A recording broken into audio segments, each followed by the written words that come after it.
People keep asking the same question over and over, and it deserves an honest answer. Were there really offers to rebuild the Whitakers' home, or was that just something people said after everything fell apart? The truth is the offers were real. They weren't vague promises or empty comments tossed into a live stream. They were specific, practical, and in some cases professionally backed. People with real experience, real resources, and real willingness stepped forward and said, "We can help." Some of these offers came from people who had spent decades in construction, roofing, electrical work, and supply distribution. They weren't chasing clout. They weren't asking for exposure. They didn't want to film content or turn the family into a spectacle. They saw a broken house, a vulnerable family, and an opportunity to actually fix something. Windows, doors, siding, framing materials, even labor were put on the table. In several cases, the only thing they asked for was coordination. A phone call, an email, a green light to move forward. And yet nothing happened. That's where the story starts to get uncomfortable. Because the narrative pushed later was that help was impossible, that nothing could be done, that the situation was too complicated or too far gone. But that narrative doesn't line up with the timeline. When these offers were coming in, the family was still together. The house was still standing.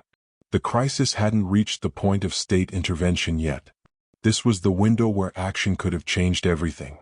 Instead of coordination, there was silence. People left comments offering help and watched them get buried. Some were pinned briefly, then disappeared. Others were acknowledged vaguely, only to be followed by statements suggesting that outside help was no longer needed. Suddenly, there were claims that a different plan was already in motion. A better plan. A quieter plan. A plan that didn't require volunteers or outside contractors. And once that idea took hold, the offer stopped being welcomed. What's strange is how fast the tone shifted. At first, rebuilding was the goal. Fixing the house was the talking point. Donations were justified by the promise of improvement. But when real builders showed up, when people said they could donate materials or time, the focus drifted. The house became less important. The conversation turned toward control, management, and authority. Fixing the physical space was no longer the priority. That raises a hard question. If rebuilding the home was truly the goal, why ignore the people who could make it happen? Some say it was chaos. Too many messages, too much noise, too many voices all at once. That explanation only goes so far. Because ignoring one or two messages is understandable. Ignoring dozens, especially when they're consistent and credible, is something else entirely. At a certain point, inaction becomes a decision.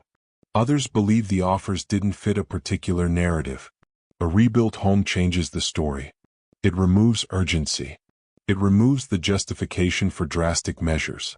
A safe, repaired house makes it harder to argue that separation was inevitable. And once the narrative shifts toward danger and unlivable conditions, accepting help to fix those conditions undermines the entire argument. That's where things get darker. Because if the house had been repaired, if visible progress had been made, then questions would have followed. Where did the money go? Why did it take so long? Why were donations collected if free labor and materials were available? Rebuilding would have brought transparency. And transparency is uncomfortable when stories don't align. People who offered help weren't just offering hammers and lumber. They were offering accountability. They were offering proof that something real was happening. And for reasons no one has fully explained, that kind of proof was never allowed to exist. After the family was split, the silence became even louder.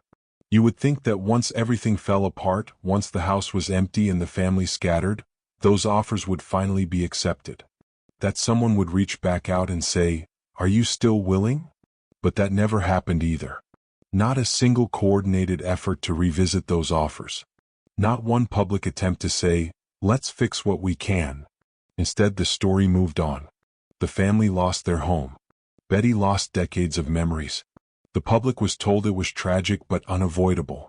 And the people who had raised their hands early on were left asking themselves the same question everyone else is asking now.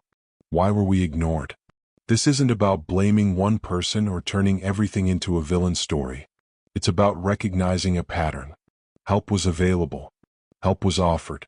And help was declined quietly and consistently. That choice changed the outcome of everything that followed. If even one of those offers had been accepted, the timeline might look very different today. Repairs might have started. Inspections might have gone another way. The argument that nothing could be done wouldn't hold up. And that's the part no one seems willing to address directly. So now the responsibility falls on the audience, the community that watched this unfold in real time. Not to rewrite history, but to question it honestly. Because the truth is rarely hidden. Most of the time, it's just ignored until it's too late. If offers to rebuild were real and they were ignored, then the next question is unavoidable. Who benefited from saying no? Comment below and share what you think really happened. As people began digging deeper, another layer of the story came into focus, and it made the unanswered questions even harder to ignore. This wasn't just about missed opportunities or poor communication. It was about a pattern of control that slowly revealed itself once you stepped back and looked at the full timeline. When the offers to rebuild first surfaced, they didn't come all at once. They trickled in steadily. A comment here. An email there. A message passed through someone who knew someone. What matters is that these offers didn't originate from one circle or one platform. They came from different states, different backgrounds, different levels of involvement. And yet the response was always the same. Nothing. No follow-up. No coordination. No acknowledgement beyond vague statements that something else was already being handled. That alone might not seem alarming, but then people started noticing something else. Whenever someone publicly asked why volunteers weren't being contacted, the conversation would abruptly shift. The topic would move away from rebuilding and toward urgency, safety, liability, risk. Suddenly, the house wasn't something that could be repaired. It was something that had to be escaped. This shift didn't happen by accident. The idea of rebuilding requires patience. It requires collaboration. It requires allowing other people into the process. And most importantly, it requires transparency. Once builders are on site, once materials start showing up, once work begins, everything becomes visible. Progress can be measured. Money can be tracked. Promises can be verified. Urgency, on the other hand, shuts all of that down. When a situation is framed as an emergency, questioning decisions becomes inappropriate. Asking for receipts sounds cruel. Suggesting alternative solutions sounds reckless. And anyone who slows the process becomes part of the problem. Urgency silences scrutiny. And that's exactly what happened. People who pushed for rebuilding were gradually reframed as distractions. Some were accused of not understanding the situation. Others were painted as outsiders who didn't know what was best for the family. A few were quietly blocked or ignored altogether. The message was clear. The window for rebuilding had closed, even though no visible attempt had ever been made. That's when the narrative hardened. The house was described as beyond saving. The conditions were labeled unfixable. The risks were exaggerated until the idea of repair sounded irresponsible. But here's the part that still doesn't sit right with many people. If the house was truly that dangerous, why was it acceptable for the family to live there for years while donations were being collected? Why did it only become unlivable when questions about money and progress started piling up?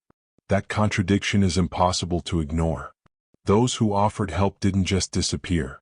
Many stayed quiet out of respect. Others assumed their help simply wasn't needed anymore. But a few kept watching, and what they saw disturbed them. Instead of rebuilding efforts, they saw trips, purchases, side projects, anything but tangible improvements to the home. That's when frustration turned into suspicion. People began comparing timelines. When offers came in, when they were ignored, when the tone shifted, when urgency suddenly took over, when state involvement entered the picture. And when you line it all up, a troubling possibility emerges. Accepting help would have delayed everything that came next. It would have complicated decisions that were already being made behind the scenes. Rebuilding the house would have anchored the family in place. And that mattered. Once the house was framed as unsalvageable, removal became easier to justify. Once removal happened, responsibility shifted. Once responsibility shifted, accountability vanished. The problem was no longer about promises or donations. It became about procedures, agencies, and systems. And those systems don't answer questions the way individuals do. That's not an accident. That's strategy. Another detail people often overlook is how rebuilding offers threaten the role of the middleman. Volunteers don't need managers. Builders don't need storytellers. Materials don't need narratives. Once real work begins, the spotlight moves away from the person speaking and onto the work itself. And for someone whose influence depends on being the central figure, that's a risk. If the house had been rebuilt by volunteers, who would get credit? Who would control the process? Who would decide what was shown and what wasn't? Those questions matter more than most people realize. As time went on, the silence around the ignored offers became louder. People began sharing screenshots, messages, comments that had been pinned, then removed. Conversations where help was acknowledged privately but never acted on publicly. Piece by piece, a picture formed. Not of chaos, but of deliberate avoidance. And then came the aftermath. After the family was split and the house was effectively abandoned, the idea of rebuilding quietly vanished from the conversation altogether. No calls for volunteers. No fundraising campaigns for repairs. No reassessment of earlier offers. Just acceptance. The loss was framed as final, inevitable, unavoidable. But inevitability only exists when options are removed. The hardest part for many people watching wasn't just that the house wasn't rebuilt. It was realizing that it didn't have to end this way. That help was real. That solutions existed. And that the outcome might have been very different if even one of those offers had been taken seriously. This isn't about romanticizing volunteers or pretending rebuilding would have been easy.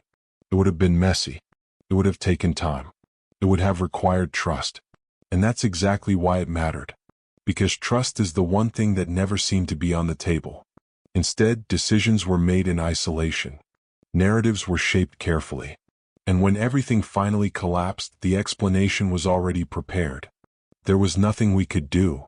But the record tells a different story. There were things that could have been done. People who were willing to do them. And chances that were quietly passed over. Now, looking back, the question isn't whether the offers were real. That's no longer in doubt. The question is why they were ignored and who benefited from that silence. Comment below and share your thoughts.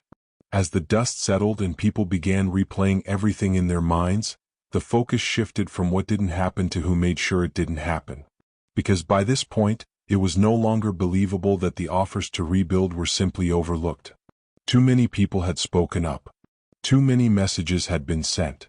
Too many opportunities had been placed directly in front of the same small group of decision-makers.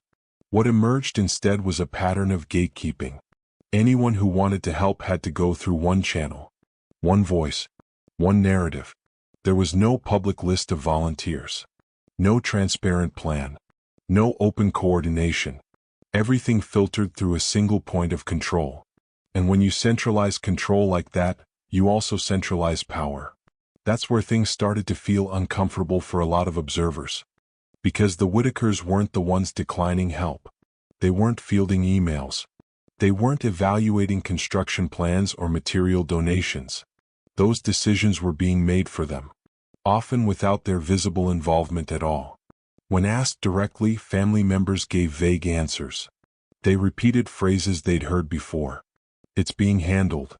Something's already in place. We're waiting on the right solution. But no solution ever arrived. And that raised another critical question. If rebuilding was never the goal, then what was? The answer begins to take shape when you look at how the story was framed over time. Early on, the narrative focused on hope, fixing things, improving conditions, giving the family a better life. But as scrutiny increased, hope quietly disappeared. In its place came fear, risk, liability. Words that shut down debate instead of opening it. Once fear takes over, people stop asking practical questions. They stop thinking about alternatives. They accept outcomes they would otherwise resist. And most importantly, they stop looking backward. Fear pushes everything into the present moment, where decisions feel urgent and irreversible. That shift didn't benefit the family. It benefited the people controlling the narrative. Because while the audience was being told that rebuilding wasn't possible, other things were happening off to the side. Money was moving. Relationships were changing. Alliances were forming and breaking.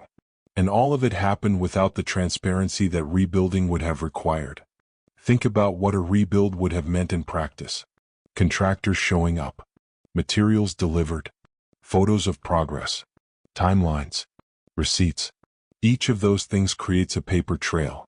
Each one invites oversight. Each one limits the ability to reshape the story later. Rebuilding locks you into accountability. And accountability is the one thing that never seemed welcome. Instead, what unfolded was a slow retreat from responsibility. When people asked why help wasn't accepted, the answers grew shorter, more defensive. Eventually, those questions stopped being answered at all. Some voices were pushed out of the conversation entirely. That's when the story became less about a house and more about control. Control over who speaks. Control over who helps. Control over what the public sees. And once control becomes the priority, the needs of the family inevitably become secondary. Another uncomfortable truth emerged during this period. Some of the ignored offers came with conditions that weren't actually unreasonable. Builders wanted to know who they were coordinating with. Donors wanted assurance that materials would go toward repairs. Volunteers wanted clarity about timelines and responsibilities. None of that should have been a problem. Unless clarity itself was the problem. Because clarity removes ambiguity. And ambiguity is powerful. It allows stories to be rewritten. It allows failures to be reframed. It allows outcomes to be blamed on circumstances instead of choices. By keeping everything vague, the people in charge preserve their ability to pivot, to change direction without explanation, to move from "we're rebuilding" to "we had no choice" without acknowledging the space in between. And that space is where the truth lives. As more time passed, people began asking a harder question. If rebuilding was never seriously considered, were the offers ignored because they conflicted with a different plan? One that didn't involve keeping the family together in that home? That possibility changed everything. Because once removal entered the picture, rebuilding became inconvenient. A repaired home weakens the argument for separation. A functional house undermines claims of immediate danger. A visible improvement complicates the justification for drastic intervention. In that context, ignoring offers wasn't negligence. It was necessity. A rebuilt home would have raised too many questions. Why now? Why not sooner? Where did the money go? Who decided this wasn't possible before?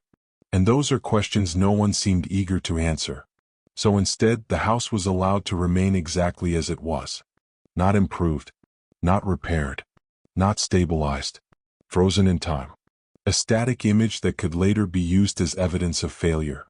That's the part that still haunts many people watching this unfold. The conditions that were eventually used to justify separation were the same conditions that had existed all along. Conditions that could have been addressed. Conditions that people offered to help fix. The tragedy isn't just that the offers were ignored. It's that the consequences of ignoring them were then presented as unavoidable. And once the family was split, the conversation shifted again. Suddenly, rebuilding was no longer relevant. The house was no longer discussed as a place to return to. It became a symbol of the past. A closed chapter. Something that couldn't be saved. But that conclusion only makes sense if you erase everything that came before it. The offers. The messages. The volunteers. The chances to do something different. Erase those and the outcome looks inevitable. Remember them and it looks orchestrated. What's especially painful is that many of the people who offered help weren't seeking recognition. They weren't content creators. They weren't trying to insert themselves into the story. They simply saw a problem and believed they could help solve it. And being ignored didn't just waste their effort. It sent a message. That help wasn't actually wanted. That realization broke trust in a way that still hasn't healed. Because once people believe that suffering is being preserved rather than relieved, everything changes. Sympathy turns into suspicion. Support turns into scrutiny. And the story stops being about helping a family and starts being about understanding why help was refused. At this point, it's impossible to separate the ignored offers from what happened next. They are part of the same chain. One decision led to another. One silence enabled another. And by the time the consequences became visible, The window for rebuilding had closed. Not because it was impossible, but because it was no longer useful. The real question now isn't whether rebuilding could have worked. It's why the idea was quietly buried before it ever had the chance. And until that question is answered honestly, the story will never truly be resolved. Comment below and share what you think. By the time people realized the door had quietly closed on rebuilding, the narrative had already hardened into something else entirely. What once sounded like delay now sounded like inevitability. What once felt temporary had become permanent. And the most unsettling part was how smoothly that transition happened, without a clear moment where anyone could point and say, "This is when the choice was made." Because choices were made. Many of them. They just weren't announced. Instead, the public was guided away from practical solutions and toward emotional conclusions. The conversation was no longer about fixing a house. It was about accepting loss, accepting separation, accepting that some situations are just too broken to repair. That framing didn't happen by accident. It happened because it made everything that followed easier to justify. When rebuilding is on the table, people ask questions. When rebuilding is dismissed, people grieve and move on. And grief is quiet. Once the family was no longer together, rebuilding stopped being discussed at all. Not because it wasn't needed, but because it no longer fit the story. The house became irrelevant overnight. It wasn't evaluated. It wasn't secured. It wasn't preserved for a possible return. It was simply left behind as if it had never mattered beyond its usefulness as an image. That silence around the house speaks louder than any explanation ever given. Because if the goal had truly been the family's long-term stability, the condition of their home would still matter. Even after separation. Especially after separation. A safe, repaired home would represent something to work toward. A future point of reunification. A reason to keep hope alive. Instead, the home faded from the conversation completely. That's not an oversight. That's abandonment. And abandonment always leaves a trail. People began to notice that the same urgency used to justify drastic actions was never applied to restoration. There was no push to prepare a safe place for reunification. No timeline offered. No benchmarks shared. Just a vague sense that things were being handled somewhere out of sight. Handled by whom? Decided by whom? And based on what criteria? Those questions remain unanswered because answering them would require revisiting earlier decisions. It would require acknowledging that help was available, that alternatives existed, that outcomes were shaped, not forced, and that kind of honesty would unravel the version of events that had already been accepted by many. There's a moment in stories like this where people stop asking what happened and start asking who benefited. It's an uncomfortable shift, but an inevitable one. Because when suffering could have been reduced but wasn't, intention comes into question. Who benefited from keeping the house in disrepair? Who benefited from rejecting outside help? Who benefited from limiting transparency? It wasn't the family. The family lost their home, their routine, their unity, and their sense of control. They didn't gain safety in any meaningful, visible way. They didn't gain clarity. They didn't gain a path forward they could understand or participate in. What they gained was silence. And silence benefits those who already hold power. Another layer to this story is the way responsibility was quietly redistributed. Early on, responsibility appeared centralized. One person, one plan, one promise. But when that plan fell apart, responsibility dissolved. It became abstract.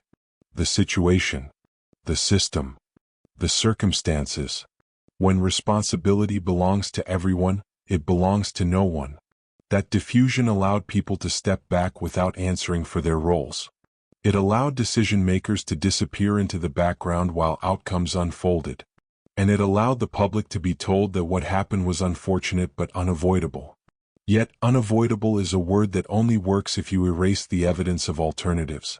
And the alternatives were real.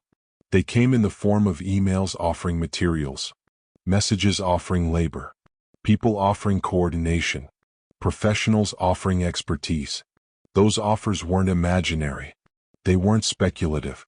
They existed in writing. They were visible. And they were ignored. The reason that matters now is because ignoring help doesn't just affect the present.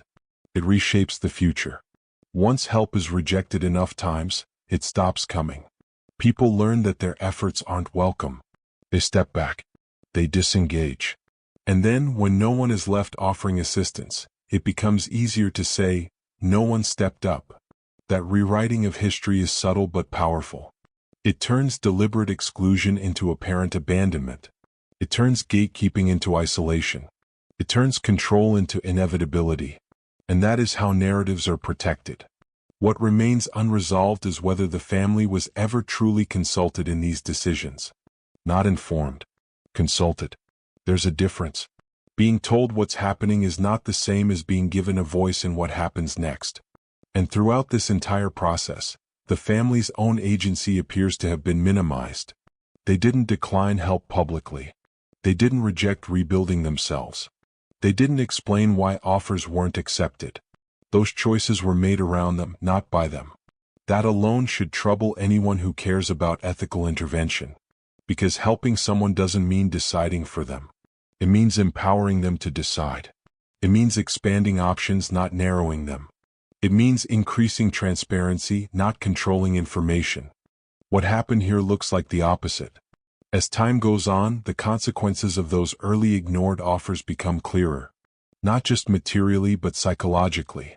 When people are told repeatedly that help is coming and it never arrives, hope erodes. When they're told something is being handled and nothing changes, trust breaks down. And when they're removed from their own home without seeing every possible alternative exhausted, trauma deepens. That trauma doesn't disappear just because the cameras move on. It stays with the people who lived through it. The most painful part of all of this may be the realization that rebuilding wasn't just about walls and floors. It was about dignity. About saying, your home matters. Your life matters. You are worth the effort. By ignoring the offers to rebuild, that message was never delivered. Instead, the message that landed was this: your situation is easier to manage if it stays broken. And that is a devastating thing for any family to internalize. The story doesn't end neatly. It doesn't resolve with a single revelation or confession. It lingers in unanswered emails, in missed opportunities, in a house that could have been repaired but wasn't, and in the growing number of people who now understand that what they witnessed wasn't just a failure to act, but a series of choices made behind closed doors.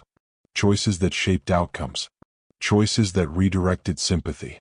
Choices that prioritized control over care. Until those choices are acknowledged openly, the question will remain. Not just what really happened, but what could have happened if help had been allowed? That question matters because it challenges the finality of the narrative. It reminds us that outcomes are not destiny. They are constructed. And when constructed poorly, they deserve to be questioned. This story isn't just about ignored offers. It's about who gets to decide which solutions are acceptable and which are quietly discarded. It's about how easily good intentions can be sidelined when they interfere with power. And it's about how silence can be used to make harmful outcomes feel inevitable. The truth is still there, sitting in that space between what was promised and what was done. It's uncomfortable. It's unresolved. And it refuses to go away. And maybe that's the point. Comment below and share what you think. Thank you for watching this video. Click here to watch another video that might interest you.